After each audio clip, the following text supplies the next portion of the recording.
usar força mental para evitar o envelhecimento. Caro leitor, se você quer se manter sempre jovem, não se preocupe com a velhice. Não se prepare para a velhice.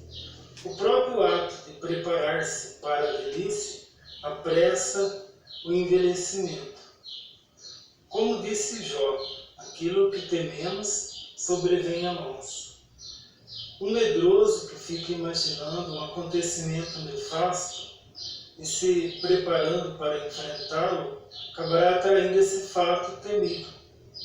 Toda pessoa que está sempre temendo algo, grava marcas de temor na sua fisionomia. Se você está esperando tanto o envelhecimento físico, ele será inevitável. Caro leitor, jamais pense que a sua idade é avançada demais para realizar um determinado trabalho. Tal pensamento envelhece precocemente a fisionomia, imprimindo-lhe expressão de ancião antes do tempo. Nós seremos como pensamos, ou melhor, somos exatamente o que pensamos. Meu caro, não há verdade tão certa quanto este princípio filosófico. Um jornalista do Milwaukee Journal lançou a seguinte pergunta: qual é a tua idade? Disse que a idade da mulher se conhece pela fisionomia e a do homem pela mente, mas isso é um engano. O envelhecimento está relacionado basicamente com o hábito da mente. As pessoas se tornam exatamente como pensam, com intensidade. Se uma pessoa passar da meia-idade e imaginar que ficará decrépita em breve, ela acabará decrépita. Um dos meios de impedir o declínio da energia está na força de vontade. O destino não investirá cruelmente contra aquele que está agarrado firmemente à vida com ambas as mãos. A morte não poderá estrangular aquele que está firmemente grudado à vida. Diz que o explorador Ponce de León buscou a fonte da juventude na Flórida. Ele a buscou em lugar errado. A fonte da juventude está dentro do próprio homem. As pessoas precisam rejuvenescer internamente. E o eu externo morre diariamente, mas o eu interno rejuvenesce diariamente. Quando as pessoas param de manifestar o grande poder da mente, quando deixam de sentir vivo interesse pelos acontecimentos da vida, quando param de ler, pensar e trabalhar, começam a definhar como as árvores velhas. A sua idade é a que você imagina ter. Não tire ainda a sela do cavalo. Ainda há muito caminho para percorrer durante o dia.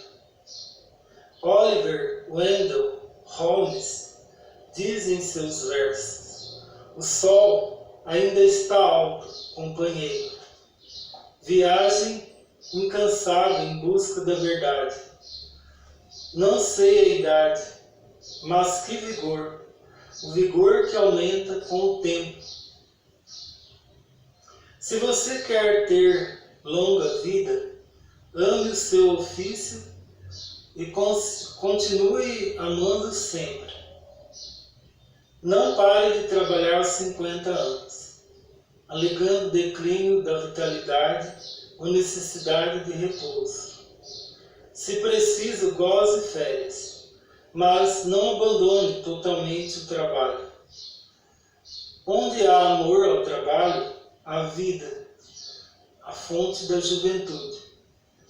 Uma célebre atriz diz: eu não sei o que é envelhecer. Isto porque eu amo a minha arte, porque dedico toda a minha vida à arte. Eu não sei o que é enfraquecer. Sendo feliz, ocupada, não sentindo tédio e conservando a mente sempre jovem como a de uma adolescente. É impossível que surja em minha face rugas de idade, tristeza ou angústia. Se fico cansada, é só no nível físico. Meu espírito jamais se cansa. Lembre-se de Susan Anthony, que aos 83 anos era uma líder do movimento em prol das mulheres. Lembre-se da senhora Gilbert, a atriz que representou até morrer, também com a mesma idade. Quem dirá que essa idade, essas duas mulheres estavam decrépitas ou com menos energia do que as concorrentes mais novas que elas? A senhora Anthony, mesmo se aproximando dos 90 anos, continuava seu trabalho com a mesma energia e ardor de meio século antes. Ela foi a mulher que mais atuou entre as participantes da Convenção Internacional da Mulher realizada em Berlim. A senhora Gilbert, quando representou uma nova peça nos últimos anos de sua vida, brilhou como uma estrela no palco. Essas mulheres jamais chegaram a pensar em parar de trabalhar, nem se consideraram decrépitas aos 50 ou 60 anos. Para elas, esta vida era uma peça teatral tão interessante que não conseguiam parar. Margaret Deland disse o seguinte: uma das coisas que mais nos alegra na nossa era é o fato de que a velhice se limita ao plano físico. Ainda que a vista enfraqueça ou as juntas endureçam, já não ficamos com tédio, nem perdemos o interesse pela vida. Além disso, está crescendo entre a população em geral a ideia de que esta perda da capacidade física na velhice também pode ser evitada. Aliás, já existe até a teoria de que tal perda da capacidade física mostra que a pessoa viveu de maneira errada, isto é, que viveu intolerante e egoisticamente, sem ter imaginação criativa e ideal jovem. Seja como for, a decrepitude é uma vergonha, e essa ideia está se tornando convicção de toda a humanidade. Certo poeta canta esta mesma convicção em seus versos. Apaga logo as profundas marcas de dor, tristeza e lágrimas que a idade gravou em teu rosto. Deixa que tua alma bondosa e a tua ação repleta de alegria e amor tinjam o teu rosto. Emerson disse: eu não conto os anos vividos, conto os feitos da pessoa. Realmente, o que nos envelhece não são os anos que vivemos desde o nascimento, mas o modo como os vivemos. A vida desregrada e cheia de atos que pesem na consciência cria rugas de velhice precoce no rosto, embaça o brilho dos olhos, tira a agilidade dos passos e diminui a vitalidade. Vida pura, vida simples, vida útil, Tal tipo de vida proporciona a longevidade.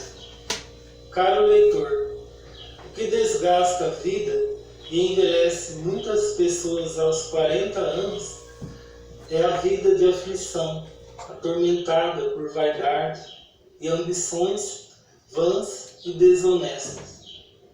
A vida honesta e simples pode se tornar mais profunda, mais nobre e útil. Charles Wagner disse que a vida pacífica e a vida aflitiva não se conciliam, porém a vida simples e a vida de esforços se conciliam.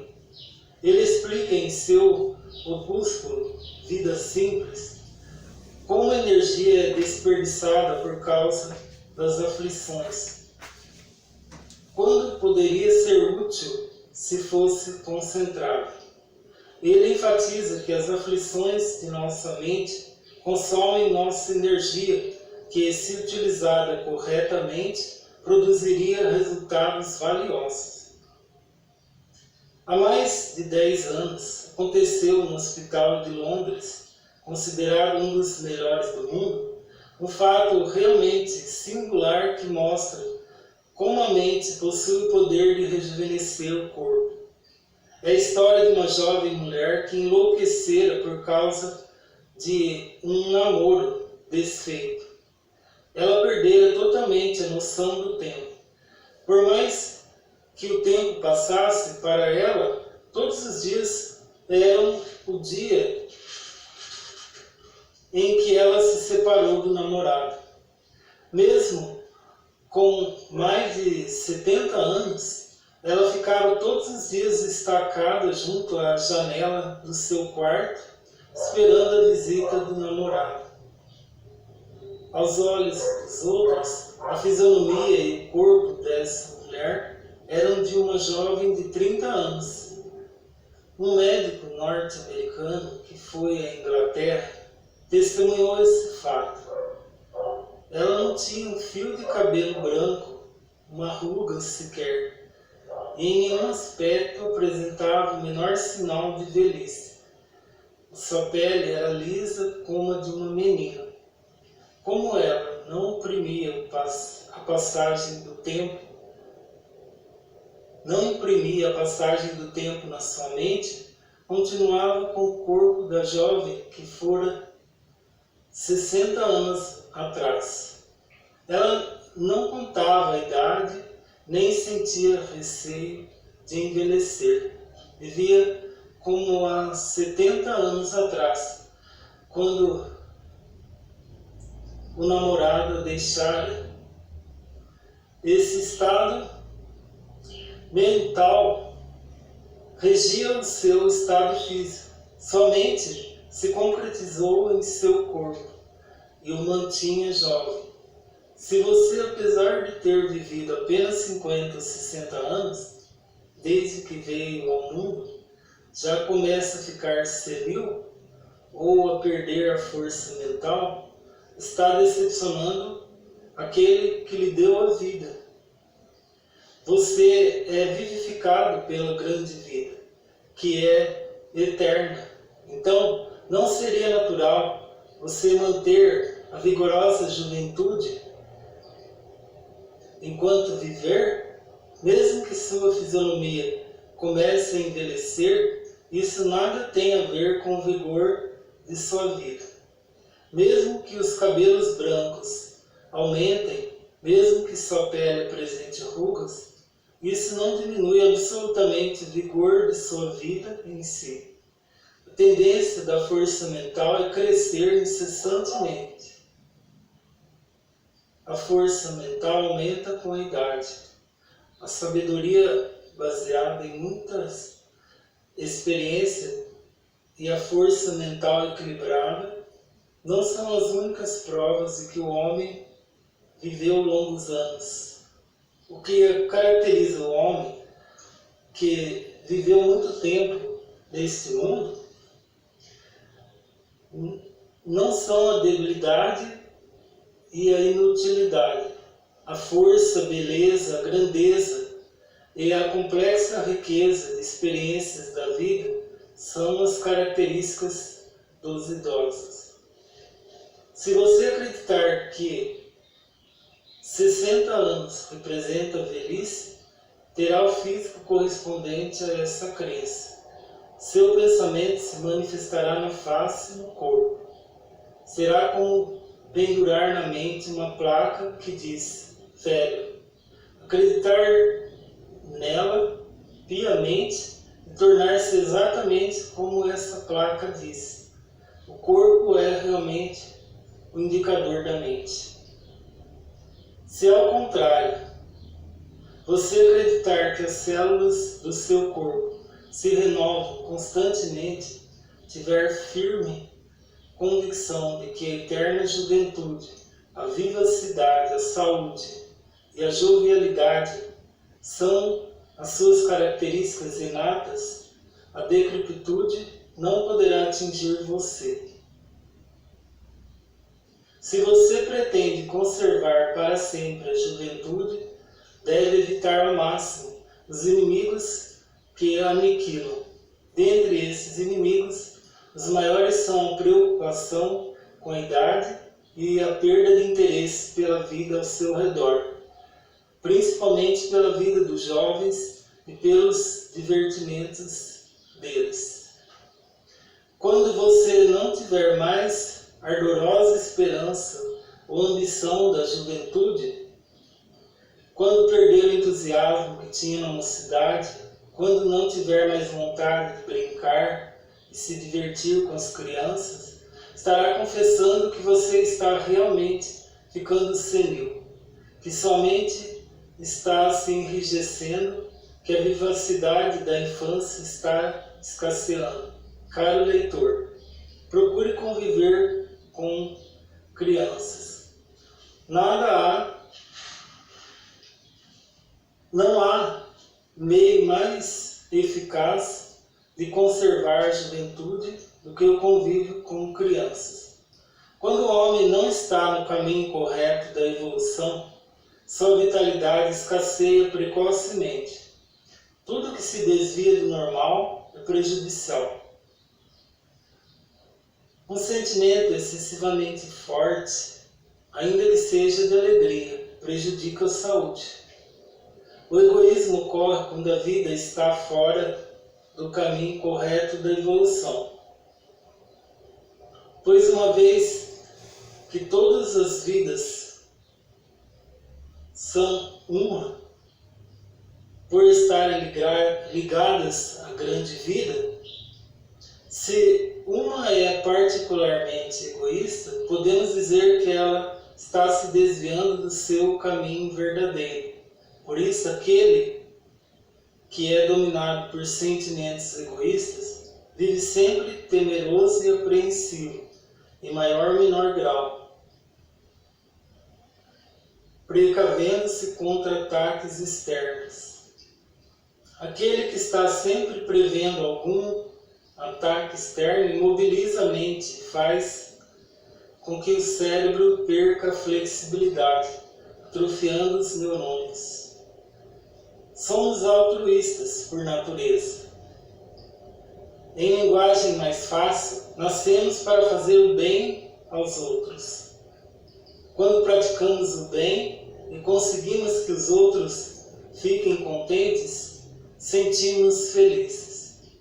Essa felicidade não é uma alegria exaltada, violenta, desarmoniosa, mas sim uma satisfação natural, realmente serena, que nasce do fundo da alma. Aquele que comete algum ato egoísta pode sentir-se temporariamente feliz, acreditando que saiu ganhando. Mas assim que a euforia passar, perceberá que essa alegria é vã e insignificante.